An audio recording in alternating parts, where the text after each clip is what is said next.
अस्सलाम वालेकुम। आज हम बात करेंगे नूर जहाँ के फर्स्ट एपिसोड के बारे में। तो वीडियो शुरू करने से पहले हमारे चैनल को सब्सक्राइब कर लीजिए अगर अभी तक आपने नहीं किया, ताकि हमारी हर न्यू वीडियो आप तक पहुंच सके। यहाँ पर हुनैद आता है और आकर अपनी बेगम को कहता है कि क्या बात कर रही हो, तो वो बताती है कि मुझे बर्थडे विश कर रहा है मेरा कज़न, क्योंकि वो जाने लगा है। हुनैद जब ये बात सुनता है तो वो भी उसे बर्थडे विश कर देता है और कहता है कि अभी मैं थोड़ी देर में नीचे होकर आया। नीचे जैसे ही जाता है वो सफ़ीर को कहता है सारी तैयारी वगैरह कर ली है ना। सफ़ीर कहता है कि हाँ सारी चीज़ें वगैरह तो मैंने मंगा ली, बस अरेंजमेंट्स ही चल रही हैं। यहाँ पर बैठी हुई सवीना भी ये सोच रही होती है कि शादी के बाद मेरी पहली सालगिरह है, कोई सरप्राइज़ वगैरह नहीं मिला है कि इतनी देर में उसकी नज़र नीचे पड़ती है और उसे नज़र आता है कि वहाँ पर सरप्राइज़ वगैरह ले के आया जा रहा है। वो दिल में सोचती है ये सब कुछ उसकी वजह से हो रहा है कि इतनी देर में मुराद भी आ जाता है। वो कहता है कि आप दोनों भाई तो तैयार भी नहीं हुए हैं। हुनैद कहता है कि हम तो तैयार ही हैं, वैसे भी तुम सिर्फ अपनी फ़िक्र करो। यहाँ पर सवीना बहुत ज़्यादा खुश होती है। वो दिल में सोचती है कि ये सब कुछ मेरी वजह से हो रहा है, क्योंकि आज मेरी बर्थडे है कि इतनी देर में सारे बच्चे जाते हैं और जाकर नूर जहाँ को कहते हैं कि आज आपका जन्मदिन है, बहुत बहुत मुबारक हो। हुनैद जैसे ही कमरे में आता है वो देखता है कि उसकी बीवी तैयार है, तो वो बहुत ज़्यादा खुश होता है उसे आज से देखकर। तो कहता है कि तुम्हें कैसे पता लगा ये सब कुछ। सवीना कहती है कि बस मुझे पता लग जाता है आप जो भी करते हैं, और वैसे भी आज मेरी सालगिरह भी तो है ना कि इतनी देर में तीनों बेटे आते हैं और आकर अपनी माँ को सरप्राइज़ देते हैं। ये सब देखकर नूरजहाँ बहुत ज़्यादा खुश हो जाती है। इतनी देर में नूरजहाँ जब अपनी पेंटिंग्स वगैरह और अरेंजमेंट देखती है तो बताती है कि ये मेरे बेटों का ही काम है, क्योंकि यही ये सब कुछ कर सकते हैं। सफ़ीर कहता है कि हाँ बस क्या करूं, आपको तो मेरा पता ही है ना, आशिक मिजाज सा हूं, लेकिन जिससे भी मोहब्बत करूंगा उसी से ही शादी करूंगा। ये बात सुनकर हुनैद कहता है कि ये तो बहुत ही इंपॉर्टेंट काम है, क्योंकि मोहब्बत में झुकना पड़ता है और दूसरी की माननी पड़ती। क्या तुम ये सब कुछ कर पाओगे? कि इतनी देर में नूरजहाँ उसे टोकती है और कहती है कि मेरा बेटा हमेशा वही करेगा जो मैं कहूँगी, वो अपनी माँ को कभी भी नीचा नहीं कर सकेगा। खैर ये बातें चल ही रही होती है कि इतनी देर में नूरजहाँ सवीना को बुलाती है और उसे कहती है कि जल्दी से जाकर बुआ को भी बुला लाओ। इतनी देर में जब बुआ भी आती हैं तो वो कहती है कि बहू तो बता रही थी कि आज उसकी सालगिरह है, तुम्हारी भी सालगिरह थी नूरजहाँ, मैं तो भूल ही गई। जब नूरजहाँ ये बात सुनती तो कहती है कि बहू तुम्हारी सालगिरह थी तो तुम मुझे बता देती ना, तुम्हारे लिए भी कुछ कर देते। ये सब चीज़ें देखकर वो एकदम हक्की बक्की सी हो जाती है। जब सब चले जाते हैं तो वो अकेली ही केक कटिंग करती है और अपनी बर्थडे को सेलिब्रेट कर लेती है। यहाँ पर अगली सुबह नूरजहाँ तैयार होती है और अपने वर्कर्स वगैरह से जाकर मिलती है और कहती है कि आपको बोनस दे दिया गया था ना। उसके वर्कर्स भी बहुत ज़्यादा खुश होते हैं और कहते हैं कि ये तो आपका बड़प्पन है कि आपने हमारे लिए इतना किया। नूरजहाँ कहती है कि नहीं नहीं ऐसी तो कोई बात नहीं है। कि इतनी देर में सवीना जाती है और जाकर कहती है कि मैंने खाना वगैरह सब कुछ बना लिया है और अगर कोई और काम है तो मुझे बता दे। नूरजहाँ कहती है कि नहीं नहीं बस ठीक है, मैंने यही कहना था कि तुम्हें सालगिरह पे हुनैद ने कोई गिफ्ट दिया या नहीं, अगर नहीं दिया तो मैं उसे कह दूँगी। और दूसरी बात है थोड़ा सा सच सवर के रहा करो, ये क्या तुम बनी रहती हो। इतनी देर में जब वो कमरे में जाती है तो अपनी फ्रस्ट्रेशन अपने ऊपर ही निकालती है कि मैं तो काम वाली मासी भी हूँ, हर चीज़ भी करनी होती है और तैयार भी रहना होता है, कठपुतली जो हूँ।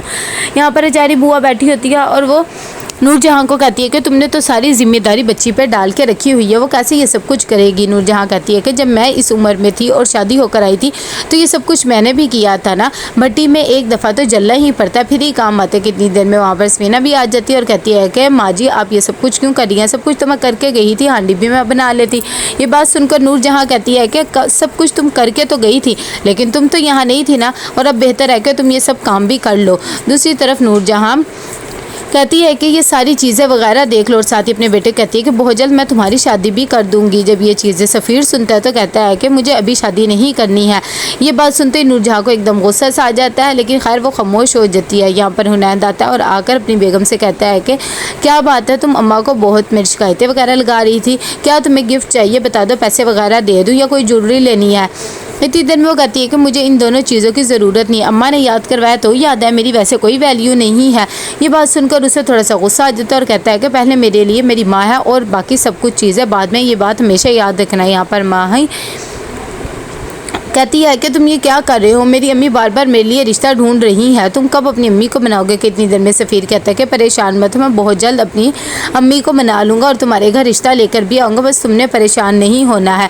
दूसरी तरफ यहाँ पर जावेद साहब की ताज़ियत के लिए चली जाती है नूरजहाँ, जाकर उनके भाई और भाभी से मिलती है तो वो कहते हैं कि बस क्या करें, उन्हें तो भाभी का गम लेकर चला गया है, उनकी तो एक ही बेटी थी और वो भी हमारे साथ आ गई, अब हम बच्ची को अकेला तो नहीं रख सकते थे ना।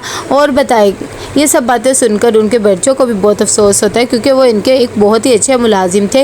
वो कहते हैं कि वो बहुत ही खुददार इंसान थे। कितनी देर में वहाँ पर सुंबल भी आ जाती है और वह सबको चाय वगैरह देती है। ये बात देखकर नूरजहाँ के दिल में एक आइडिया सा आ जाता है। साथ ही वो जब चाय पिला रही होती है कि सफ़ीर को भी वो कहती है कि ये क्या तुम हर टाइम मोबाइल यूज़ करते रहते हो। मोबाइल के ध्यान में ही सफ़ीर जब चाय पकड़ने लगता है तो वो सुंबल के हाथ पे चाय भी गिरा देता है। ये बात देखकर वो बहुत ज़्यादा बोलती नूरजहाँ और सुंबल को कहती है कि कुछ हाथ पे लगा लो वरना लाल होता जा रहा है। लेकिन सुंबल कहती है कि नहीं ऐसा भी कुछ नहीं है, बस ठीक है आप परेशान ना हो। जैसे वो लोग वापस जा रहे होते हैं तो नूरजहाँ अपने बेटों को कहती है कि इन्होंने हमसे 6 लाख का लोन भी लिया था ना, वो लोन को क्लियर कर दो। वैसे भी मैं सोच रही हूँ कि इसे बहू ही बना लूँ। जब बुनियाद ये बात सुनता है तो कहता है कि ये तो बहुत ही अच्छी बात है कि आपने फ़ैसला लिया, और वैसे भी जो आप फ़ैसला लेती वो ठीक ही होता है। जब सफ़ीर को ये बात पता लगती है तो एकदम हक्का बक्का सा हो जाता है। खैर खामोश हो जाता है क्योंकि माँ के सामने कुछ नहीं बोल सकता। यहाँ पर आकर वो फिर से माँ के सामने बात कर रहा होता है और उससे कहता है कि तुम परेशान मत हो, मैं बहुत जल्द अम्मी से बात करूँगा और अपनी और तुम्हारी शादी के लिए उन्हें घर में भेजूँगा। ये बात सुनकर अगले ही दिन आ जाती है जैसे ही नूरजहाँ फिर से सुंबल के घर और रिश्ता मांगती है।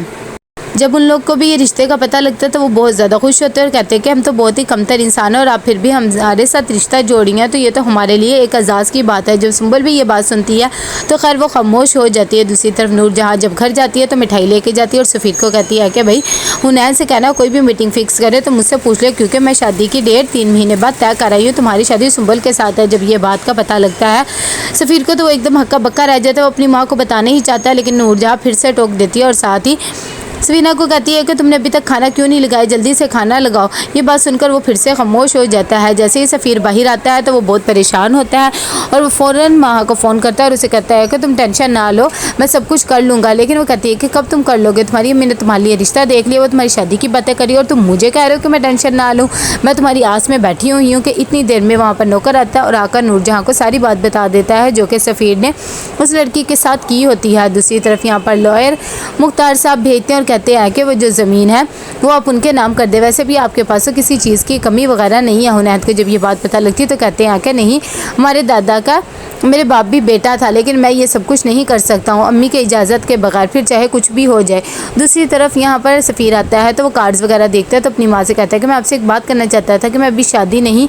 अभी उसके मुँह से यही लगता है कि नूरजहाँ फिर से बोलने लग जाती है और अपने वर्क को कहती है किस तरह के कार्ड लेकर आए, जब लड़की में मेरी पसंद की, शादी मेरी पसंद से, तो कार्ड भी मैं ही पसंद करूँगी ना, कुछ अच्छे से लेकर। ये बात देखकर बेचारा फिर से खामोश हो जाता है। खाने के टेबल पे जब बैठे होते हैं तो नूरजहाँ कहती है कि मेरे ख्याल से हमें मुख्तार साहब के पास भी हवेली में कार्ड देने जाना होगा। हुनैत तुम नहीं जाओगे, मैं खुद ही जाऊंगी। कि अगली सुबह वो लोग चले जाते हैं उसे दावतनामा देने के लिए और साथ ही कहती है कि मैं सफ़ीर की शादी कर रही हूँ, उम्मीद करती हूँ कि आप ज़रूर आएंगे। मुख्तार साहब जब ये बात सुनते तो कहते हैं कि मेरे भाई ने बिल्कुल भी अच्छा नहीं किया, वैसे भी तुम सैयद नहीं हो, तुम्हारी वजह से जो हमारा नुकसान हुआ मैं कभी भी नहीं भूलूंगा। मुराद कहता है कि चले जो बात होनी थी वो तो ख़त्म हो गई है, मेरे ख्याल से अब हमें ये बातें डिस्कस नहीं करनी चाहिए। कितनी देर में मुख्तार साहब की बेटी भी आ जाती है, वो भी अपने बाप को कहती है कि अब ये किस तरह की बातें लेकर बैठ गए हैं, ये हमारे यहाँ पर गेस्ट आई हैं। नूरजहाँ कहती है कि तुम्हें अपने बाप का नहीं पता है ना, इसने तुम्हारी माँ को भी बहुत ज़्यादा तंग किया था। ये बात सुनकर मुख्तार साहब को और ज़्यादा गुस्सा आता है। तो कैसा लगा आपको एपिसोड, लाइक एंड शेयर करके लाजमी बताइएगा। अल्लाह हाफिज़।